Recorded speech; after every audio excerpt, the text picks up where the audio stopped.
120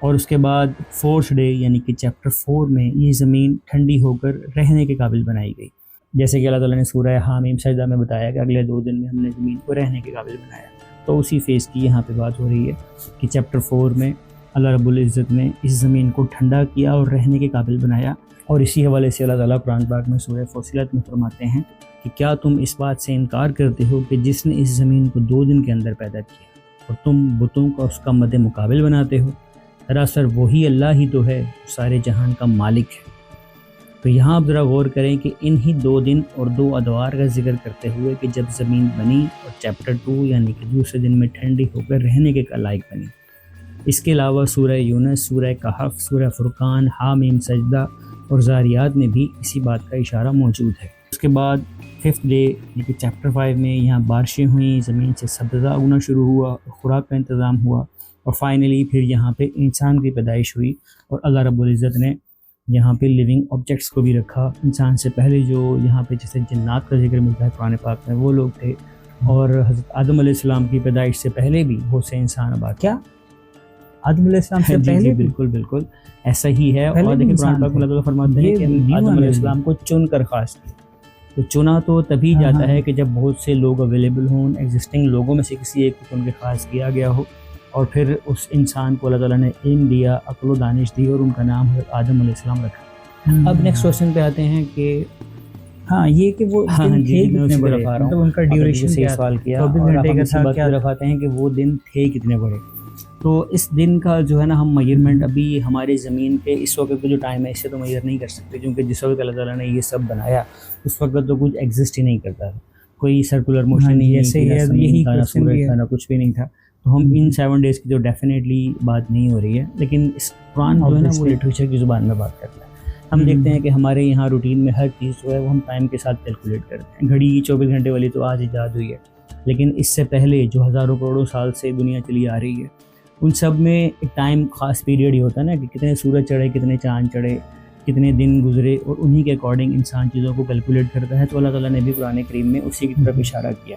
لیکن اب ان دنوں کی ڈیوریشن کتنی تھی یہ تو صرف اللہ رب العزت ہی بہتر جانتے ہیں۔ قرآن پاک میں اللہ تعالیٰ فرماتے ہیں، سورہ سجدہ میں آتا ہے کہ اللہ تعالیٰ کا ایک دن 1000 سال کے برابر ہے، 1000 سال۔ اور روز قیامت کا دن جو کہ ہمارے تمام بچے کو پتہ ہے کہ روز محشر کا دن تقریباً 50,000 سال کا ایک دن ہوگا، اور وہ ایک دن اس قدر طویل ہوگا۔ تو یہ دنوں کی جو بھی اللہ رب العزت نے کیلکولیشن رکھی ہے، یہ کہ دن کتنے بڑے ہیں کتنے نہیں تھے، یہ کسی کو نہیں معلوم، یہ تو خالق کی مرضی ہے، وہ جو چاہے کرے۔ اور اب میں آپ کے سوال کے دوسرے حصے کی طرف آتا ہوں کہ آپ نے کہا تھا کہ اللہ رب العزت جو کہ حکم کل سے سب کچھ کر سکتے ہیں، اوبویسلی تو انہوں نے حکم کل سے یہ سب کچھ کیوں نہیں کر دیا اور 7 دن کیوں لیے؟ تو دیکھیے، یہ تو سب سے پہلی بات ہم یہی کہیں گے کہ یہ مالک کی مرضی ہے کہ وہ جو چاہے کرے، وہ جیسا چاہے کرے، یہ اس کی مرضی ہے۔ اور اس کی چھوٹی سی اگزامپل یہ ہے کہ سپوز آپ کے پاس ایک فراری کار ہے اللہ آپ کی زبان مبارک کرے، جی ضرور ہوگی، جی اللہ تعالیٰ، اور آپ کے پاس ایک فراری کار ہے جس کی سپیڈ ہے تقریباً 400 کلومیٹر پر آور، اور آپ نے تقریباً 100 کلومیٹر دور جانا ہے۔ تو اب آپ کی مرضی ہے کہ آپ اپنی فراری کی فل سپیڈ سے جائیں 400 کلومیٹر میں، اور وہ 100 کلومیٹر کا فاصلہ 15 منٹ میں طے کر لیں،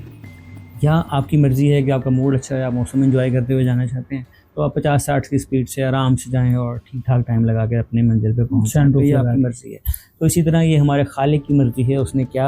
بہتر سمجھا، جیسے چاہا اس نے ویسے کیا۔ اور دوسری بات یہ بھی ہے کہ ہم سب جانتے ہیں اللہ رب العزت کا علم جو ہے وہ کامل ہے، اس پوری کائنات کو اللہ رب العزت کا علم احاطہ کیے ہوئے ہے، کیا کچھ ہونے والا ہے، کیا کچھ ہو چکا ہے، وہ سب کچھ جانتا ہے۔ اللہ رب العزت کو معلوم تھا کہ انہوں نے ایک انسان کو بنانا ہے جو کہ اشرف المخلوقات ہوگی اور فائنل اور بہترین پروڈکٹ ہوگی، جس کے بارے میں اللہ تعالیٰ فرماتے ہیں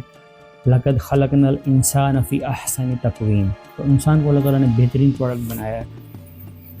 اور اس انسان کو اللہ تعالیٰ نے کیا کیا چیلنجز دینے ہیں، کیا کیا آزمائشیں اس انسان کے لیے اس دنیا میں رکھنی ہیں، وہ سب اللہ رب العزت کو پہلے سے پتہ تھی اور ان کے پلان میں شامل تھی۔ اور دیکھیے، اس دنیا کو بھی اللہ تعالیٰ نے اسباب کے ساتھ جوڑا ہے، اور ان اسباب کے ساتھ جوڑتے ہوئے وہ تمام فزیکل رولز جو ہم آج جانتے ہیں اور ماڈرن سائنس ہمیں مزید ڈرائیو کر کے بتا رہی ہے، وہ سب اللہ تعالیٰ نے پہلے سے ہی اپنے اس پلان میں شامل کیے ہوئے تھے۔ اور ہم چونکہ اسی کائنات میں رہتے ہیں تو اللہ تعالیٰ نے اس کائنات کے مطابق ہی تمام رولز کو اپلائی کیا۔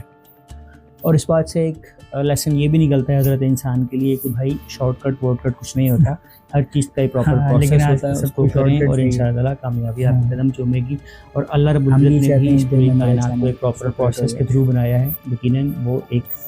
حکم کل سے سب کچھ پیدا کر سکتے ہیں، لیکن اللہ رب العزت نے جیسے ہر چیز کو اسٹیپ بائی اسٹیپ لے کے چلے ہیں، وہی سیم رول انسان کی زندگی میں بھی اپلائی ہوتا ہے کہ ہم نے ہر کام کو ایک پروسیجر کے تھرو ہی کرنا ہے۔ حضور نبی کریم صلی اللہ علیہ وسلم اس دنیا و کائنات میں آنے سے پہلے بھی نبی تھے، لیکن اللہ رب العزت نے دنیا میں آپ کو پیدا فرمایا، آپ کا کریکٹر اسٹیبلش کیا، اور اس کے بعد جب آپ 40 سال کی عمر کو پہنچے تو آپ کو ظاہری طور پہ نبوت کے اعلان کا حکم ہو اور آپ کو ظاہری طور پہ نبوت دی، تو سارا کچھ ایک پراپر پروسیس کے تھرو ہوا۔ تو یہی سب کچھ اللہ رب العزت کا ہمیشہ سے ڈیوائن پلان ہے کہ جو کچھ بھی ہوتا ہے وہ پراپر پروسیجر سے ہوتا ہے، لیکن اللہ رب العزت ہر جگہ بتاتا ہے، بار بار فرماتا ہے ان اللہ علی کل شیء قدیر، کہ میں ہر شے پر قادر ہوں۔ تو اللہ رب العزت کی ہر شے پر قدرت کو ہمیں دل سے ایکسیپٹ کرنا چاہیے اور اس پہ ہمارا اندھا لیکن یہاں کوشچن یہ ہے کہ کیا اللہ رب العزت نے اتنا جو ٹائم لگا وہ تو ٹھیک ہے، لیکن کیا یہ اللہ رب العزت خود اپنی مخلوق کا پابند ہے؟ نعوذ باللہ میں ایک کوشچن ہے یہ آپ سے، تو کیا وہ ٹائم اتنا کیوں لیا؟ کیا وجہ کیا تھی اس کے پیچھے؟ نہیں ایسا بالکل نہیں ہے، یہ بات تو ہمیں سوچنی بھی نہیں چاہیے۔ تو کوشچن تو پھر بھی ٹائم کیا، پوری کائنات ہر چیز اللہ رب العزت کی ہی بنائی ہوئی ہے، اور میرے خیال میں تو یہ سوچنا بھی گناہ ہے کہ ہم یہ سوچیں کہ کوئی خالق خود اپنی ہی بنائی ہوئی مخلوق کا پابند ہو سکتا ہے، ایسا نہیں ہے۔ اور یہ ٹائم بھی ہماری اس 3 ڈائمینشنل ورلڈ میں ہی ایگزسٹ کرتا ہے۔ ابھی ہم اپنے آنے والے پوڈ کاسٹ میں بھی ڈفرینٹ ڈائمینشنز یہ بڑا انٹرسٹنگ ہے جی آپ سے شیئر کریں گے، مجھے بھی بڑا 3 ڈائمینشن ورلڈ جس میں ہم رہتے ہیں، اس کے علاوہ 4 ڈائمینشنز کیا ہوتی ہے، 5th ڈائمینشن کیا ہے، 6th اینڈ 7th کیا ہے، اور 6th اینڈ 7th ڈائمینشن میں جا کر تو انسان خود ہی وقت کی کیسے آزاد ہو جاتا ہے، یعنی کہ ایک انسان جو کہ اس وقت میں اس ڈائمینشن میں پھنسا ہوا ہے یہ آزاد ہو جائے گا۔ اور یہ ٹائم کے ڈفرینٹ ڈائمینشنل اسپیڈ کو سمجھنے کے لیے میں آپ کو ریکمینڈ کروں گا کہ آپ ایک امریکن مووی ہے interstellar, one of the best movie جو کہ ناسا کی نام سے دیکھی، اس کو آپ دیکھیں، اس کو دیکھ کے آپ کو ایکچوئل میں سمجھ آئے گا کہ ڈفرینٹ ڈائمینشن میں ٹائم چلتا کیسے ہے، دنیا میں رہتے ہوئے ٹائم کس طرح گزر رہا ہے، اور ہم کیسے اس ٹائم کی ان تمام باؤنڈریز کے اندر اپنے آپ کو قید محسوس کرتے ہیں، اور وہی شخص جب ان باؤنڈریز سے باہر نکلتا ہے اور ایک ڈفرینٹ ڈائمینشن میں جاتا ہے تو وہاں جا کے ٹائم اس پہ کیسے اثر انداز ہوتا ہے، اور ایٹ دا سیم ٹائم وہی ٹائم اس دنیا میں رہنے والے لوگوں پر کیسے اثر انداز ہوتا ہے۔ تو اللہ رب العزت جنہوں نے یہ چیز بنائی ہے اور اتنی نہ سمجھ میں آنے والی ڈفرینٹ ڈائمینشنس کو بنایا ہے،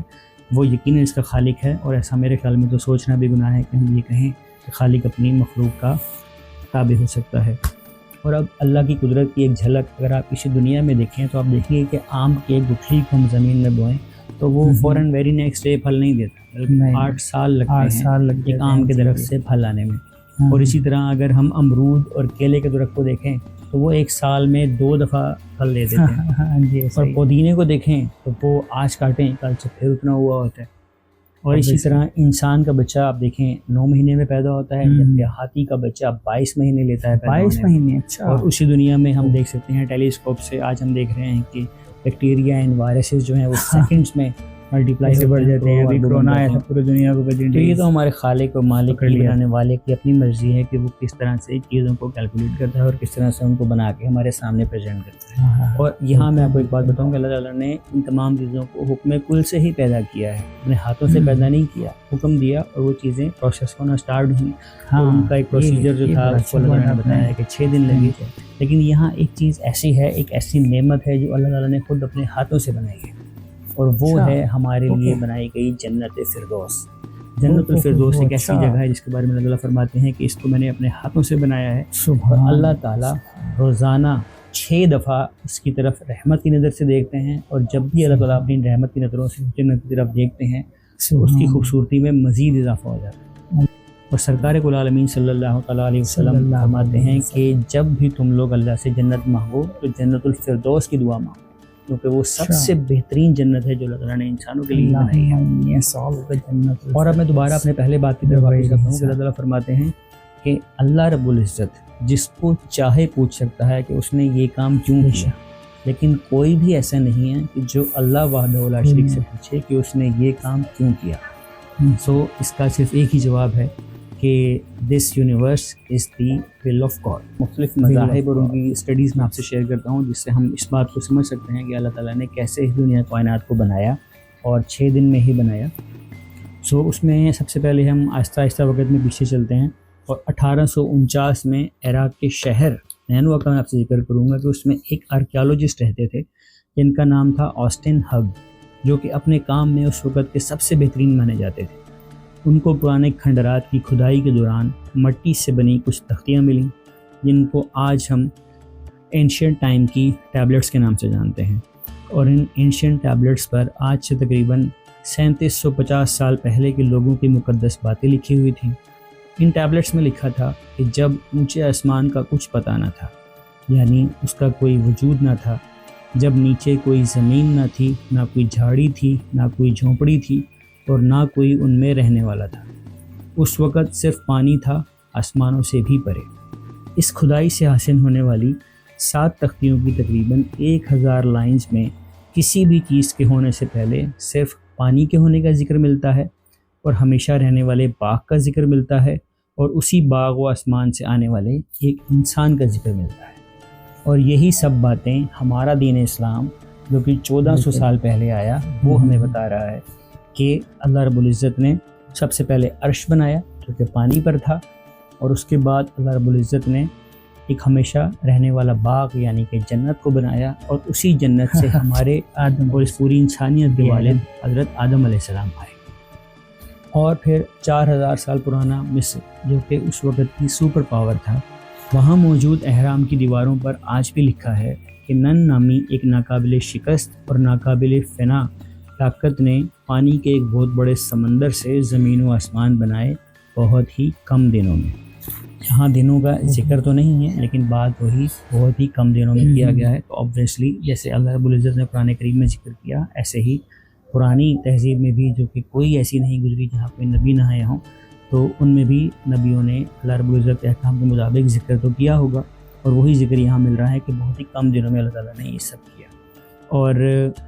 اسی مصر میں آنے والے انبیاء کرام کا ذکر مبارک ہمیں ہماری قرآن کریم میں بھی ملتا ہے. ہماری قرآن مجید ہماری کتاب، اور حضرت یوسف علیہ السلام اور حضرت موسیٰ علیہ السلام کا نام مبارک کا ذکر مبارک تو ہمارے مسلمانوں کے بچے پڑھتا ہے. اور ایک اور ریفرنس جو کہ آج سے 5000 سال پرانی تہذیب عراق کے علاقے سمرہ کی ہے کہ جس کی کھدائی سے حاصل ہونے والی مٹی کی تختیوں میں لکھا ہے کہ نمو نامی ایک طاقت نے جو کہ ہمیشہ سے ہے اور جس نے پانی کے ایک بہت بڑے ذخیرے سے زمین و آسمان کو بنایا اور باقی پانی کو اسی زمین میں بھر دیا جو کہ آج بھی سمندروں کی شکل میں موجود ہے. اور موئنجو دڑو اور ہڑپا 5000 سال پرانی ایک تہذیب سمرہ جو کہ اس وقت کی سب سے سویلائزڈ تہذیب تھی. اور ان سمرہ کے رہنے والے سمیرینز کے بارے میں ذکر کروں گا کہ آج کے اس ماڈرن دور میں بھی تقریباً 100 سے زائد چیزیں ایسی ہیں جو کہ سمیرینز نے سب سے پہلے ایجاد کی ہیں، سب سے پہلے انہوں نے استعمال کرنا شروع کیا اور آج کی ماڈرن فارم ہم لوگ یوز کر رہے ہیں. اس میں سب سے پہلے تو یہ گھڑی ہے جو کہ سب سے پہلے سمیرینز نے یوز کرنا شروع کی، اور جو آپاشی کا نظام ہے وہ بھی سب سے پہلے سمیرینز نے ہی انٹروڈیوس کیا. میتھمیٹیکل جیومیٹری کا جو استعمال ہے وہ بھی سب سے پہلے اس نے ہی کیا تھا. اور 900 سال پرانی یونانی تہذیب کو اگر ہم دیکھیں تو وہ بھی ایک کالے بڑے سمندر اوقیانوس سے زمین و آسمان کی تخلیق کی باتیں کرتے ہیں. اسی طرح 1200 سال قبل مسیح میں چائنیز میتھولوجی کا ذکر جو کہ ایک ایسے خدا کا ذکر کرتے ہیں کہ جس نے پانیوں کو آسمان سے اتارا اور علیحدہ کر کے پوری دنیا میں پھیلا دیا، اور اس نے پہاڑوں کو اپنی اپنی جگہ رکھا، اور یہ سب اس نے اپنی بے پناہ طاقت سے نہیں کیا بلکہ اپنے کہے ہوئے الفاظ سے کیا. اور ان الفاظ کے بارے میں ہمیں ہمارا دین ہمارا قرآن بتاتا ہے، اور وہ الفاظ ہیں کن پایا. سبحان اللہ. اور دیکھیے بات یہ ہے کہ 14 ارب سال یہ تو ہم جانتے ہیں جو کہ ہمیں آج کی ماڈرن سائنس بتا رہی ہے. اور اس بارے میں آپ سے میں ذکر کروں کہ امام تیمیہ رحمۃ اللہ تعالیٰ علیہ فرماتے ہیں کہ اللہ رب العزت ہماری اس آسمان اور اس دنیا اور کائنات کو بلانے سے پہلے بھی بہت زیادہ مصروف تھے اور انہوں نے اس سے پہلے بھی بہت سی کائناتیں بنائی، بہت سی زمینیں اور بہت سے آسمان بنائے. جی جی جی اور اس کے بارے میں حضرت امام جعفر صادق رضی اللہ تعالیٰ عنہ بھی بیان کرتے ہیں کہ ایسی باتیں عام لوگوں کے سامنے نہیں رکھنی چاہیے، کیونکہ وہ لوگ ان باتوں کو نہیں سمجھ سکتے. اس دنیا و کائنات کو بنانے سے پہلے بھی اللہ تعالیٰ نے بہت سی کائناتیں بنائیں اور ان کائناتوں کو فنا کیا اور ان میں رہنے والے لوگوں کا حساب و کتاب بھی کیا. اور وہ سب ہمارے عام انسان کے علم میں بھی نہیں ہے اور ہمیں اس کے بارے میں سوچنا بھی نہیں چاہیے، کیونکہ اللہ رب العزت وحدہ لا شریک تو ازل سے ہے، ہمیشہ سے. اور یہ ہمیشہ جو ہم بتا رہے ہیں یہ بھی ہمیشہ کا ورڈ بھی اللہ تعالیٰ نے ہی ہمیں سجھایا، ورنہ وہ تو ہمیشہ سے ہی ہے، ازل سے ہی ہے اور ہمیشہ ازل تک رہے گا. اور اب یہ اس کی شان کا ایک بہت بڑا نمونہ ہے کہ ہم جو انسان ہیں ہمیں بھی اللہ تعالیٰ نے ہمیشہ کے لیے بنایا. اس دنیا میں آئے ہیں، اس دنیا میں آنے سے پہلے عالم ارواح میں تھے، اب عالم برزخ میں جائیں گے، پھر قیامت کے دن اٹھیں گے، پھر اپنے اعمال کے حساب سے جنت کے دوزخ میں جائیں گے. اور جو لوگ جنت میں جائیں گے اللہ رب العزت ہمیں ان میں شامل فرمائے، وہ ہمیشہ وہاں رہیں گے. اور جو لوگ نعوذ باللہ اللہ تعالیٰ معاف فرمائے دوزخ میں جائیں گے، اللہم لا تجعلنا منہم، وہ ہمیشہ دوزخ میں رہیں گے. ہمیں بھی اللہ تعالیٰ نے لافانی بنا دیا